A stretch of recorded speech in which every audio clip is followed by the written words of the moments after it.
Hello दोस्तों, स्वागत है आपके अपने YouTube चैनल यूएन एकेडमी में।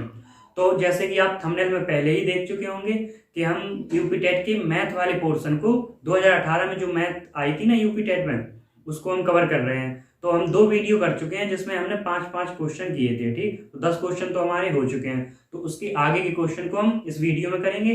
पूरे क्वेश्चन तो नहीं करेंगे, जितने ज़्यादा से ज़्यादा हो सकते हैं हम उतने क्वेश्चन को इस वीडियो में कवर करने की कोशिश करेंगे। तो जो हमारा क्वेश्चन नंबर 11 है वो ये आया था आपके 2018 में। ठीक है ना, 2018 के सेट में जो क्वेश्चन नंबर 11 है वो है आपका ये। हम एक त्रिभुज की रचना नहीं कर सकते हैं यदि हमें दिया गया हो। क्या दिया गया है? 2 कोण, 1 भुजा, केवल 3 भुजाएं, केवल 3 कोण, 2 भुजा और उनके मध्य कोण। तो इसमें से कोई एक ऑप्शन गलत होने वाला है, क्योंकि इसमें बताया हम एक त्रिभुज की रचना नहीं कर सकते हैं। तो आपको बताना है ऐसा कौन सा ऑप्शन सही है जिससे हम त्रिभुज की रचना नहीं कर सकते हैं। ठीक है ना, नहीं कर सकते पूछा। ठीक, तो देखिए एक जो त्रिभुज की थ्योरी है उसको पहले देख लीजिए। थ्योरी क्या है? त्रिभुज मतलब कब बना सकते हो आप? सिंपल सी एक लाइन। त्रिभुज बनाने के लिए कम से कम एक भुजा की आवश्यकता होती है। कम से कम एक भुजा की आवश्यकता होती है ना। एक भुजा की आवश्यकता आपको पड़ेगी ही पड़ेगी। एक भुजा चाहिए तभी आप त्रिभुज बना पाएंगे। एक भुजा की जरूरत होती है। ठीक है ना, बस इसी लाइन को आप रख लीजिए। इस तरह का कोई भी क्वेश्चन आएगा आप आसानी से कर लोगे। ठीक है, एक भुजा की जरूरत होती है। अब देखिए इन ऑप्शन को देखते हैं। 2 कोण 1 भुजा, इसमें एक भुजा इन्होंने बता दिया, कोण से कोई मतलब ही नहीं। एक भुजा की कम से कम जरूरत होती है, मतलब ये तो सही है आपका। ठीक है ना, केवल 3 भुजाएं, कम से कम एक भुजा की जरूरत होती है। उससे ज्यादा अगर दी गई है 3 भुजाएं हो जैसे कि पहले इसको देखिए। 2 कोण 1 भुजा, मान लीजिए एक भुजा दी है, 2 कोण दिए, आप इस तरीके बना सकते हो। 2 कोण उन्होंने कह दिए, एक कोई 45, 45 डिग्री के कोण दिए इस तरीके। ठीक है ना, तो ये 2 लाइन आप अपने आप खींच लीजिए। इन 2 लाइन को आप अपने आप खींच लीजिए। ठीक है ना, उन्होंने 45 डिग्री कहा तो 45 डिग्री बनाइए आप, ऐसा बनेगा। 45 डिग्री ऐसा बनेगा। ठीक, ये 90 हो गया और ये आपका 90 डिग्री आ रहा होगा। ये आप देखोगे तो 90 डिग्री आएगा। ठीक, ये समझ गए? मतलब 2 कोण होंगे और एक भुजा, तो आप त्रिभुज बना लोगे। केवल 3 भुजाएं उन्होंने दे दी है, जैसे कि 1 2 ये 3 भुजाएं, आप 3 भुजाओं से त्रिभुज बना सकते हो। लो, हमने इस तरीके जोड़ लिया, त्रिभुज बन गया आपका, है ना। ऑप्शन डी देखिए। 2 भुजा और उनके मध्य कोण।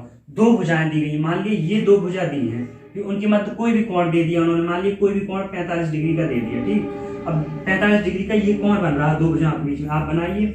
मान लीजिए एक भुजा ये है तो 45 डिग्री का कोण बना आपका यहाँ कहीं जाकर के। ठीक, तो आपने ये खींच लिया, ये 2 भुजाएं हो गई हैं, 45 डिग्री कोण के बीच में बन रहा है। ठीक, अब जब 45, तो आप ये एक भुजा अपने आप खींच लीजिए, इस भुजा को आप अपने आप खींच लीजिए। मतलब कि 2 भुजाएं और उनके मध्य कोण दिया हो तो आप बना सकते हो एक त्रिभुज आसानी से, है ना। ये आपका गलत होगा। केवल 3 कोण उन्होंने कह दिया, 3 कोण बोल दिया, कोई भी 3 कोण हो सकते हैं, है ना। जबकि त्रिभुज में तो 180 डिग्री का योग आता है। त्रिभुज के तीनों कोणों का योग जो होता है ना 180 डिग्री के होते हैं। ये तीनों कोणों का योग 180 डिग्री का ही होना चाहिए, है ना। ए बी सी, या मतलब 60-60-60 तीनों, या 45-45-90, किसी भी तरह से हो, लेकिन योग 180 ही होना चाहिए, तभी वो आपका त्रिभुज कहलाएगा। ओके, तो आप सिर्फ इस लाइन को याद कीजिए। कम से कम एक भुजा अगर ऑप्शन में दी है तो उससे आप त्रिभुज बना सकते हो। ठीक है ना, इन्होंने कहा है 3 कोण चाहिए। 3 कोण मतलब 3 कोण ऑप्शन में दिए तो ये तो गलत है। 3 कोणों से आप बना ही नहीं सकते हो। कम से कम इनको एक भुजा इसके साथ दे देते तो आप एक त्रिभुज आसानी से बना लेते, है ना। तो यही आपको इसी में आपको टिक करना था। ठीक, ये तो मतलब टिक नहीं करने थे। उन्होंने पूछा हम नहीं कर बना सकते हैं, तो एक त्रिभुज किससे नहीं बना सकते हैं? ठीक, केवल 3 कोण दिए होंगे तो उससे हम त्रिभुज नहीं बना सकते हैं। ठीक, तो इसका ऑप्शन सही हो गया। अब हम नेक्स्ट क्वेश्चन करते हैं।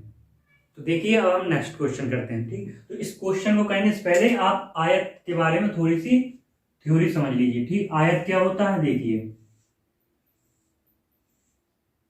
ये बना दिया मैंने। अब ये आयत है, कैसे पहचानोगे आप? देखिए, तो कोई भी आयत होगा ना, कोई भी आयत, तो इस आयत में पहचानोगे आप, इनमें आमने सामने की साइड ये वाली और ये और ये आमने सामने क्या होती है? मेरे सामने कोई और, मतलब मेरे सामने पेन, पेन के सामने मैं, ये आमने सामने हो गया। ठीक, इसके सामने ये साइड हो गई। ठीक, इनके सामने ये साइड, तो आमने सामने की साइड समान होती है, समांतर और समान होती है, ठीक। आमने सामने की साइड इसमें समान होती है, ठीक। आमने सामने की साइड समान होती है। समान से क्या समझोगे आप? समान मतलब एक सी। अगर ए ये है तो ए ये होगी, ठीक। अगर बी ए है तो बी ए होगी। अभी नहीं समझे? देखिए, अगर इस साइड की लंबाई इन्होंने कह दिया ये 3 सेंटीमीटर है और आयत है अगर ये, तो इसके सामने की साइड भी 3 सेंटीमीटर ही होगी, समान साइड होगी, है ना। अगर इस तरफ की साइड हमने बोल दिया 4 सेंटीमीटर है तो ये साइड 4 सेंटीमीटर होगी। बोला 6 है तो ये 6 होगी, ठीक। अब इसमें देखिए ये जो लंबाई होती है ना आयत में, देखो आयत में एक तो लंबाई होती है एक चौड़ाई होती है ना। तो लंबाई जो होती है वो तो लंबी होगी, मतलब चौड़ाई की अपेक्षा उसकी वैल्यू ज्यादा होगी। अगर ये 3 है तो ये जो चौड़ाई कही जाएगी, ठीक। मान लिया ये लंबाई है, ठीक, लेंथ, ठीक, ये लंबाई है ये चौड़ाई है, विपरीत, है ना। तो अगर ये चौड़ाई है ये लंबाई है तो लंबाई की वैल्यू इस चौड़ाई से ज्यादा होगी। अगर किसी ने चौड़ाई की वैल्यू बता दी है 2 तो ये लंबाई है ना 2 से थोड़ी सी ही ज्यादा क्यों ना हो लेकिन ज्यादा ही बताई जाएगी, है ना, ठीक। ये कोई बड़ी बात नहीं है, ठीक। तो ये लंबाई है और ये चौड़ाई है, ठीक। तो अब ये तो एक लाइन होगी कि आमने सामने की साइड समान होती है। इसी में एक चीज और पॉइंट है वो देखिए, इनकी विकर्ण होती है ना, ये विकर्ण जो ये भी समान होते हैं। 2 विकर्ण खींचे जाते हैं, दोनों ही विकर्ण की वैल्यू एक सी होती है, मतलब इनके विकर्ण समान होते हैं। इनके विकर्ण जो होते हैं ना वो समान होते हैं, समान होते हैं।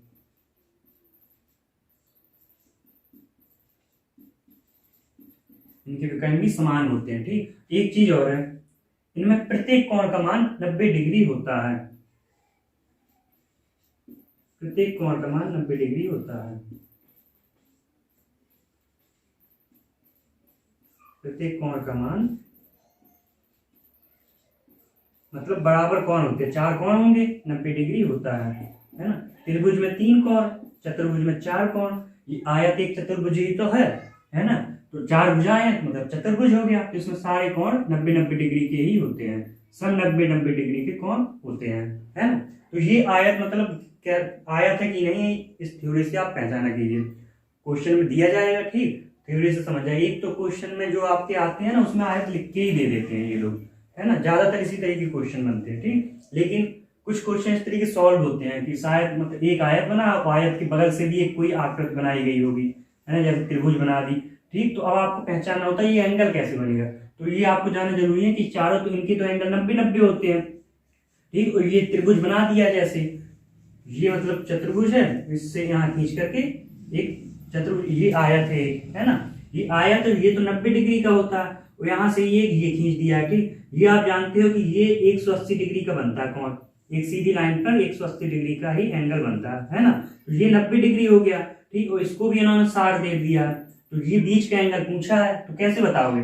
तो आप समझ जाइए कि ये 180 डिग्री बनता है और ये 90 आप जानते हो, यहाँ दिया नहीं है लेकिन आयत बोल दिया है, तो आप समझ जाइए आयत में चारों कोण 90-90 डिग्री के होते हैं, तो ये भी 90 डिग्री के होते हैं और ये 60 उन्होंने दिया है, ठीक। और ये वाला एंगल पूछा है, तो ये कितना होगा 9 से 15, मतलब 90 और 60 150, तो ये बीच का एंगल आपका 30 डिग्री बन जाएगा, है ना। तो बस इतना ही एंगल जानने की जरूरत है कि आयत में चार मतलब एंगल जो होते हैं वो 90-90 डिग्री के होते हैं, ठीक।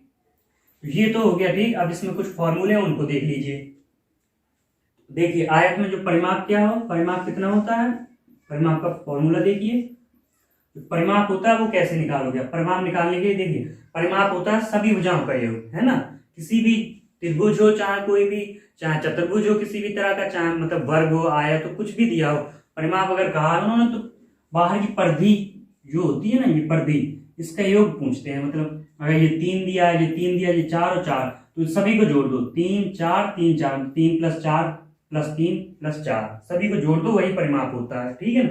सभी को जोड़ने की बात करिए, मतलब भुजाओं को जोड़ करके परिमाप निकाला जाता है। तो आप भुजाओं को जोड़ दीजिए, ये बी है, ये भी बी होगी क्योंकि आमने सामने की भुजा समान होती है। अगर ये एल है तो ये भी एल होगी, तो सभी को जोड़ दो, ये एल और ये एल जोड़ दो, एल + एल, ये बी और ये बी को जोड़ दो, मतलब ये जो चौड़ाई है उनको जोड़ दिया। तो देखिए क्या बन रहा है, 2l + के 2b, मतलब कि 2 कॉमन आ गया, इसमें ये कॉमन आ गया, l + b, यही आपका परिमाप का फॉर्मूला निकला है, 2l + b। तो लंबाई और चौड़ाई जो दी है उसको जोड़ दो और उसमें 2 का गुणा कर दीजिए आप, तो ये निकल आया। ठीक, अब देखिए इसमें क्षेत्रफल क्या होता है। क्षेत्रफल होता है वो होता है आपका लंबाई इंटू चौड़ाई, तो एल इंटू बी, लंबाई इंटू चौड़ाई। तो लंबाई चौड़ाई का आप गुणा कर दीजिए, वो क्षेत्रफल होता है आपका। ठीक, लंबाई का और चौड़ाई का गुणा करोगे तो क्षेत्रफल निकल आएगा। ठीक, इसका विकर्ण कैसे निकालोगे आप, विकर्ण का सीधे फॉर्मूला लिख लीजिए आप। ठीक, root L square plus K B square, root L square plus K B square. निकालना भी देखना, तो देखिए विकर्ण निकालनी है आपको।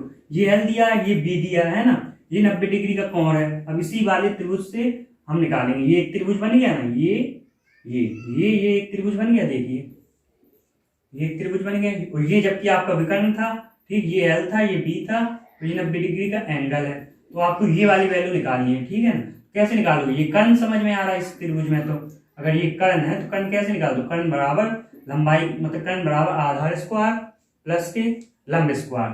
देखिए आधार स्क्वायर एल स्क्वायर प्लस के लंब स्क्वायर बी स्क्वायर। ये कर्ण है, कर्ण निकालना है तो कर्ण का स्क्वायर ये तो बताते हैं हम लोग, कर्ण स्क्वायर बराबर लंबाई मतलब आधार स्क्वायर प्लस के लंब स्क्वायर, यही निकालते हैं 90 डिग्री के एंगल वाले कोण में, है ना। तो इसी से निकाले तो कर्ण बराबर क्या हो जाएगा, स्क्वायर हटाएंगे हम, स्क्वायर हटाने पे इस पर रूट का चिन्ह लग जाएगा। ठीक, इसी तरीके हमने निकाल लिया। तो ठीक है ना, ये जो कर्ण है यही तो इस आयत का विकर्ण है, और दोनों विकर्ण समान होते हैं, तो जो वैल्यू इसकी होगी वही वैल्यू इस वाले विकर्ण की होगी। क्या है वैल्यू आ गई, root L square plus B square, मतलब लंबाई के स्क्वायर प्लस चौड़ाई के स्क्वायर के ऊपर इन दोनों के ऊपर रूट का चिन्ह। ठीक है ना, तो ये फॉर्मूले हैं। अब हम इस क्वेश्चन को करते हैं। तो देखिए हम इस क्वेश्चन को करते हैं। ठीक, इस क्वेश्चन को हम 2 तरह से करेंगे। ठीक, एक फॉर्मूले बेस पर, एक इसके परसेंटेज को तोड़कर करेंगे। ठीक, तो देखिए पहले किसी आयताकार भूखंड की लंबाई और चौड़ाई में 50% और 20% की वृद्धि कर दी जाए तो उसका क्षेत्रफल कितना गुना बढ़ जाएगा। देखिए मान लीजिए पहली लंबाई क्या है आयत की, एल, और चौड़ाई क्या है आयत की, बी, है ना। आयत की लंबाई एल है, चौड़ाई क्या है, बी है। ठीक, ये लंबाई हो गई, ये चौड़ाई हो गई इसकी, है ना, ये लंबाई हो गई और ये चौड़ाई हो गई। अब इन्होंने कहा इसमें 50% की वृद्धि कर दें, 50% लंबाई को और बढ़ा दें। लंबाई अभी एल है, अब एल को 50% और बढ़ा दें, एल इंटू 50%। ठीक है ना, तो अब कितनी बन जाएगी, इतनी बन जाएगी। ठीक, 50%। इसी तरीके चौड़ाई को भी बढ़ा दें, बी की 50% और बढ़ा दें, तो चौड़ाई अगर बी थी तो बी का 50 सॉरी चौड़ाई को 20% और बढ़ा दिया जाए। ठीक, ये 20% हो गया, है ना। अब इसको सॉल्व कर लीजिए, इसको सॉल्व कर लीजिए। एल प्लस के एल 50% मतलब 50 कितना होगा, 50/100 मतलब 1/2, काटो 50 से 100 कटेगा तो कितना 1/2, तो 1/2 हो गया। ठीक, इसको देखिए बी था 20% था, मतलब 1/5 हो गया। कैसे हुआ, देखिए 20%, 20 को कैसे लिख सकते हैं, प्रतिशत हटाकर नीचे 100 आ जाएगा। इसको काटिए आप, 2 से 5 कट गया, है ना, तो 1/5। अब देखिए एलसीएम लीजिए, एलसीएम लीजिए 2l plus L, 2l plus L बटे 2। इस तरीके इसमें देखिए एलसीएम लीजिए 5b प्लस के b बटे 5। ठीक है ना, अब देखिए 2l प्लस के l बटे 2, ये कितना हो रहा है, 2l और l जोड़ करके 3l बन रहा, बटे में 2 का भाग है। ठीक, इसमें 5b प्लस b मतलब 5b में b जोड़ दोगे तो 6b बटे 5। ठीक है, अब कितना बन गया है वैल्यू, पहले लंबाई l थी, अब लंबाई जब 50% बढ़ाया हमने 3l/2। पहले चौड़ाई b थी, उन्होंने कहा 20% की वृद्धि कर दो 6b/5। अब उन्होंने कहा तो इसका क्षेत्रफल कितना गुना बढ़ जाएगा, मतलब क्षेत्रफल भी बढ़ रहा है, लंबाई और चौड़ाई बढ़ने के बाद क्षेत्रफल कितना गुना बढ़ जाएगा ये इन्होंने पूछा। देखिए पहले क्षेत्रफल क्या होगा, अगर लंबाई l है चौड़ाई b है तो क्षेत्रफल कितना होता, क्षेत्रफल l इंटू बी, क्षेत्रफल l इंटू बी, मतलब पहले क्षेत्रफल l इंटू बी है। अब जो क्षेत्रफल होगा वो निकाल लेते हैं, फिर देखते हैं कितना बड़ा है। ठीक है ना, तो देखिए 3l मतलब लंबाई कितनी हो गई 3l/2। जब ये क्षेत्रफल कैसे निकालते हैं, लंबाई इंटू चौड़ाई से, है ना। लंबाई कितनी है 3l/2, इसकी चौड़ाई कितनी है 6b/5। ठीक, अब इसमें कुछ कट रहा है, नहीं कट रहा, कट रहा है ये 2 से 3 गया। ठीक है ना, 2 से 6 गया तो 3 बचा, 3 3 9, 9lb/5। अब जो क्षेत्रफल बना है आपका वो ये बन गया है। ठीक है ना, पहले क्षेत्रफल था l इंटू बी, अब क्षेत्रफल आ गया 9lb/5। अब इन्होंने इसी में पूछा कितने की वृद्धि हो रही, देखिए पहले क्षेत्रफल है ना, और ये बाद में क्षेत्रफल आपका, पहले क्षेत्रफल हम लिख लेते हैं कितना है, L इंटू बी, है ना। और बाद में जो क्षेत्रफल आ गया आपका वो कितना आया, 9LB/5। तो इन्होंने कहा आप कितने की वृद्धि हो रही, पहले इतना था अब इसमें कितना बढ़ गया। तो इस तरीके की अगर सिचुएशन आ जाए तो आप क्या कीजिए, रेशियो कर लिया कीजिए, ठीक। अब देखिए इसमें कट तो नहीं रहा, कुछ कट रहा, L से L, B से B कट रहा, ठीक है। तो यहाँ कितना बच रहा, 1, है ना। थोड़ा साफ कर ले हम। अब देखिए यहाँ LB कट गया है ना, LB से ये LB कट गया, तो LB अब कितना बचा यहाँ पर, 1, यहाँ पर बचा 1, मतलब जो पहले है ना, पहले का क्षेत्रफल और ये बाद वाला क्षेत्रफल, इसको हमने रेशियो में लेकर चल रहे हैं, ठीक है। जब वृद्धि हो जाए, कमी हो जाए, मतलब पहले कोई चीज थी और फिर अब इतनी हो गई, अब वृद्धि या कमी पूछ दे तब रेशियो बना लिया कीजिए आप, है ना। तो देखिए पहले कितना था, 1, अब मतलब 1 बचा है यहाँ पर कितना बचा है रेशियो, 9/5, ठीक। अब यहाँ इस 5 को हम इधर को कर सकते हैं मल्टीपल, 5 रेशियो 9, ये 5 इधर चला जाएगा, 9 आए, ठीक। 5 से 9 हो गया तो कितना गुना बढ़ेगा, 9 हो गया है। 5 था तो पहले क्षेत्रफल ये था, अब क्षेत्रफल ये हो गया 9/5, ठीक है ना। इसमें भाग 9/5, ठीक है ना। इसमें देखिए भाग दे करके एक बार जाएगा, ऐसे दे लीजिए आप, एक बार जाएगा, शेष कितना आया, 4। किस तरीके लिखेंगे हम लोग इसको, 1 सही 4/5, इस तरीके लिखेंगे ना, 1 सही 4/5। ऑप्शन से ही देख कर लिखा है, 1 सही 4/5 इसमें है, तो 1 सही 4/5 लिखेंगे, ठीक। यही ऑप्शन आपका सही होगा, ठीक, यही ऑप्शन आपका सही होगा। 9/5 आया, अगर 9/5 ऑप्शन में होता तो हम 9/5 पर टिक करते, ठीक है ना। लेकिन इसमें भाग देकर के उन्होंने लिखा है तो 1 सही 4/5, 1 सही 4/5, तो इसका आंसर आ चुका है। अब हम नेक्स्ट क्वेश्चन देखते हैं।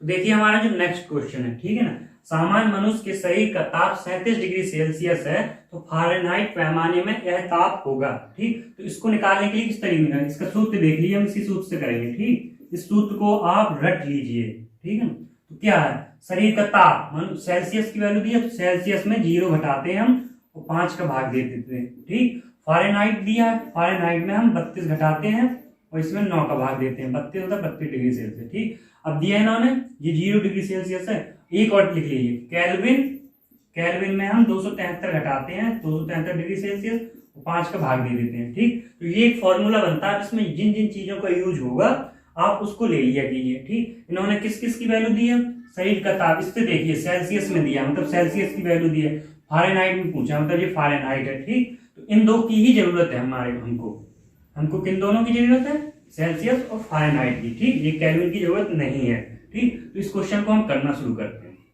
सेल्सियस की जगह पर 37 डिग्री दी है वैल्यू इन्होंने, 37 डिग्री में 0 डिग्री घटाना है, ठीक, 5 का भाग देना है।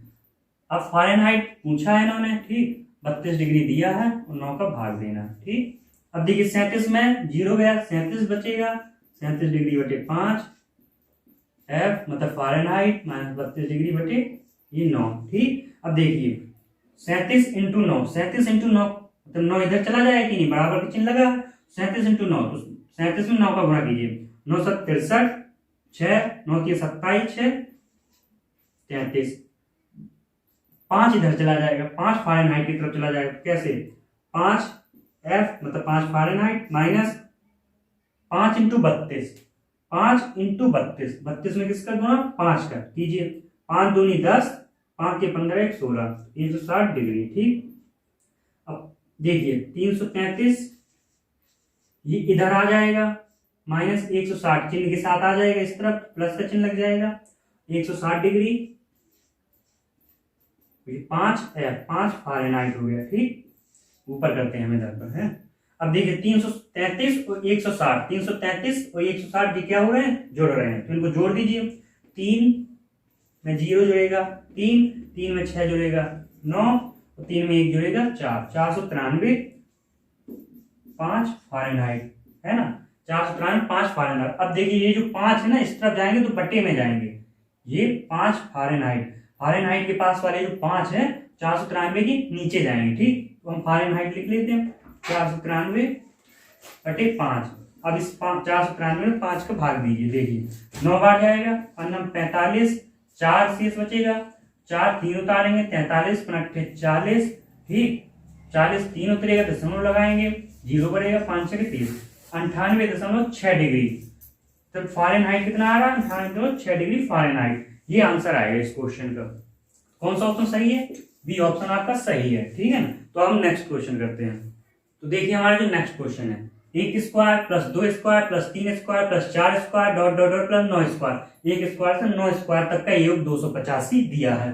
ठीक है। पूछा क्या? 0.11 का स्क्वायर प्लस 0.22 का स्क्वायर प्लस 0.33 का स्क्वायर प्लस 0.44 का स्क्वायर प्लस 0.11 के स्क्वायर से 0.99 के स्क्वायर तक का योग पूछा है। ठीक। तो इस तरीके के क्वेश्चन कैसे करेंगे? देखिए बहुत सिंपल तरीका है, इसको जरूर समझिए। ठीक। जैसे कि दिया गया हो 1 square plus 2 square plus 3 square plus dot dot dot 11 square तक कोई योग दिया है। योग मान लिया हमने ABC, ये योग दिया है। ठीक। और आपसे पूछ दिया अगर 3 square plus 6 square plus 9 square plus dot dot dot 33 square का योग। ठीक। या फिर आपसे पूछ दे 5 square plus 10 square plus 15 square plus dot dot dot 55 का स्क्वायर, इसका योग पूछ दे। तो आप देखिए एक चीज समझिए, आपको सिर्फ ये चेक करना है ये जो इक्वेशन है और जिस इक्वेशन के बारे में पूछा है इन्होंने, ये कहीं गुना तो नहीं हो रही इस इक्वेशन की। कैसे? अगर हम इस 1 में 3 का मल्टीपल कर दें, ठीक, तो ये 3 बन रहा, 2 में 3 का कर दें तो 6 बन रहा, 3 में 3 का कर दें तो 9 बन रहा। मतलब 3 का मल्टीपल इस पूरी इक्वेशन में कर दें अगर हम, तो ये इक्वेशन आपकी प्राप्त हो जाएगी। हो जाएगी कि नहीं? तो देखिए तो ये कितने गुना हो रहा, मतलब 3 का मल्टीपल करने का मतलब है बाहर निकल के ये कितनी वैल्यू निकलेगी। जैसे 1 में 3 का मल्टीपल कर रहे हैं अगर हम, तो यहाँ तो स्क्वायर लगा है, मतलब पूरे में स्क्वायर, मतलब ये कितना बनेगा 3, मतलब ये कितना हो रहा 9, मतलब बाहर निकलेगी। अगर ये 3 को हम इस स्क्वायर से बाहर निकालें, कैसे? 1 × 3 का स्क्वायर अगर लिखा रहता है, अगर हम कहें इसको बाहर निकालें या स्क्वायर करें तो कितना बन जाता है? 9 बन जाता, 9 बन जाता ना, है ना। तो मतलब 3 गुना तो है लेकिन स्क्वायर भी चलेगा, है ना, क्योंकि स्क्वायर हो रहा तो स्क्वायर भी चढ़ाना पड़ेगा। तो 3 स्क्वायर वैल्यू मतलब 3 का मल्टीपल अब आप सब में कर दीजिए। ठीक है। तो ये बन रहा है। इसी तरीके इसमें देखिए, इसमें अगर हम 5 का मल्टीपल कर रहे हैं सभी में, तो ये इक्वेशन बन रही है। 5 का मल्टीपल 1 में कीजिए, 5 का मल्टीपल 2 में कीजिए, 5 का मल्टीपल 3 में कीजिए, इसलिए ये इक्वेशन आपकी बन जाएगी। तो 5 का मल्टीपल कर रहे हैं मतलब 5 स्क्वायर का गुना होगा आपका, है ना, क्योंकि 5 स्क्वायर ही का गुना कर रहे हैं तभी आपकी ये वैल्यू बन रही है। ठीक। तो देखिए अगर जितनी ये गुना हो रही है ना वैल्यू, मतलब इसमें जितना मल्टीपल कर रहे हैं हम, इसके आंसर में भी हम उतना ही मल्टीपल कर दें तो वैल्यू आ जाती है। कैसे? ABC में अगर हम 3 स्क्वायर का मल्टीपल कर दें तो ये आंसर आपका निकल आएगा इस वाली इक्वेशन का। ठीक। इसी तरीके 5 स्क्वायर मतलब 5 का मल्टीपल करने पर ये वैल्यू प्राप्त हो रही थी, 5 स्क्वायर का हम इसमें कर दें अगर, तो ये इक्वेशन का योग निकल आएगा। ठीक। समझ रहे हो आप कि जितनी गुना होती है ना उसी का हम मल्टीपल करते हैं, मतलब स्क्वायर लगा के मल्टीपल करते हैं तो आंसर आ जाता है। ठीक। तो इसी तरीके इस वाले क्वेश्चन को करेंगे अब हम। देखिए पहले हम इस वाली इक्वेशन को देखें, तोड़ें। अगर 11/100 लिख सकते हैं इसको कि नहीं? दशमलव है, दशमलव को हटाएंगे तो हर में 2 जीरो आएंगे क्योंकि 2 अंकों के बाद दशमलव है। ठीक। इसी तरीके ये बन जाएगा 22/100, है ना। इस तरीके ये बन जाएगा आपका 99/100। अब इसका योग निकालना है तो कैसे निकालोगे आप? देखिए आप चेक कीजिए वही चीज, ये कितनी, अगर 11/100 का मल्टीपल इसमें कर दें हम 1 में तो ये 11/100 का स्क्वायर बन रहा। इसी तरीके 2 में 11/100 का करें तो 22 बन रहा, है ना। इसी तरीके 9 में करें तो 99/100 बन रहा कि नहीं? तो मतलब कितनी का मल्टीपल कर रहे हैं हम लोग? हम कर रहे हैं 11/100 के स्क्वायर का मल्टीपल, है ना। स्क्वायर की चर्चा हो रही तो स्क्वायर का ही मल्टीपल करना पड़ेगा तभी अंदर वैल्यू जाएगी 1 और 2 के, है ना। तो 11/100 का स्क्वायर गुना कर दिया गया इस इक्वेशन का तो ये इक्वेशन प्राप्त हो जाएगी। देखिए अगर हम इस इक्वेशन का इतना कर रहे हैं तो इसका जो योग है ना इसका भी हम इतना ही कर दें तो ये वाले इक्वेशन का योग प्राप्त हो जाएगा। देखिए 285 का हम 11/100 के स्क्वायर का गुना कर दें, है ना। देखिए ये इक्वेशन प्राप्त हो जाएगी। देखिए 285 11 ग्राम कितना होता है 121 बटे ये कितना हो गया 2 जीरो और बढ़ जाएंगे। तो देखिए कितने अंकों के बाद 4 अंक है, 4 अंकों के बाद 0 1 2 3 1 0 और दशमलव। ठीक। 0 मतलब 4 अंकों के बाद 0 आ गया। ठीक। अब इसमें मल्टीपल करना, देखिए मल्टीपल कर दीजिए आंसर आपका आ जाएगा। ठीक। मल्टीपल 1 का कीजिए, 1 का करेंगे इसमें 0, अभी आप दशमलव मत लगाइए। ठीक है, इसको ऐसे ही रखा रहने दीजिए, अभी आप दशमलव मत लगाइए, पहले मल्टीपल कर लेते हैं। 1 का कीजिए 285, 2 का कीजिए 2 × 5 = 10, 2 × 8 = 16, 1 17, 2 दूनी 4 1 5, ठीक, एक का कीजिए 285, जोड़ दीजिए 5 8 7 2 9 5 14, 8 5 13 1 14, 2 1 3, ठीक, बटे 1000 जी नीचे लिखा था 10,000, सॉरी, बटे ये 10,000 लिखा था। अब इसमें जी 4 जीरो दशमलव लगाइए 4 अंकों के बाद, ऊपर जाएगा 3.4485, तो ये आंसर आपका निकल आएगा। कौन सा सही हो रहा? सी ऑप्शन इसका सही हो रहा है ना। तो हम नेक्स्ट क्वेश्चन देखते हैं। तो देखिए हमारा नेक्स्ट क्वेश्चन क्या है। एक राशि साधारण ब्याज पर 10 वर्षों में दोगुनी हो जाती है, दोगुनी हो रही है 10 वर्षों में, ठीक, तो कितने वर्षों में यह राशि उसी ब्याज दर से 3 गुनी हो जाएगी। तो जिस तरह से क्वेश्चन चल रहा है उसी तरह से हम लिखते चलेंगे। क्या था उन्होंने, एक राशि 10 वर्षों में दोगुनी हो जाती है, 1 से 2 हो रही है कितने सालों में, उन्होंने कहा 10 सालों में, दर सेम है, ठीक, तो उन्होंने पूछा है कितने वर्षों में राशि उसी ब्याज दर से 3 गुनी हो जाएगी। 3 गुनी की बात की है, 1 से 3 गुनी कहा है उन्होंने, कितने वर्षों में हो जाएगी। देखिए 10 वर्षों में मतलब कि 1 से 2, 10 वर्षों में एक ब्याज मिल रहा है, मतलब एक ब्याज बढ़ता है, कितने वर्षों में बढ़ रहा है, 10 वर्षों में। ये वर्ष बताया ना, 1 से 2 गुनी हो रही है कोई राशि, पहले राशि 1 थी, अब हो गई राशि 2, ब्याज इसमें कितना आ रहा, मतलब ये मिश्र धन है, ये मूलधन है, मिश्र धन में मूलधन घटाओगे तो ब्याज पता चल जाएगा। मतलब कि 10 वर्षों में एक ब्याज प्राप्त हो रहा है, 1 यूनिट ब्याज। आप इसी तरीके से चलिए, 1 यूनिट ब्याज प्राप्त हो रहा है 10 वर्षों में। इसमें देखिए 1 से 3 गुनी कितने वर्षों में हो जाएगी, मतलब ये मिश्र धन, ये मूलधन, ठीक, तो 1 से 3 गुनी उन्होंने कहा कितने वर्षों में हो जाएगी, मतलब 2 ब्याज मिलेगा, 2 यूनिट ब्याज, यही तो मिलेगा। मिश्र धन में से मूलधन घटा दीजिए तो 2 यूनिट ब्याज, तो उन्होंने कहा 2 यूनिट ब्याज कितने वर्षों में हो जाएगा, 2 यूनिट मतलब 2 इंटू 10 वर्ष, है ना, 2 इंटू 10 वर्ष बोले तो 20 वर्ष, यही आंसर होगा इस ऑप्शन का, ठीक है ना, 20 वर्ष, सी आंसर इसका सही है, ठीक।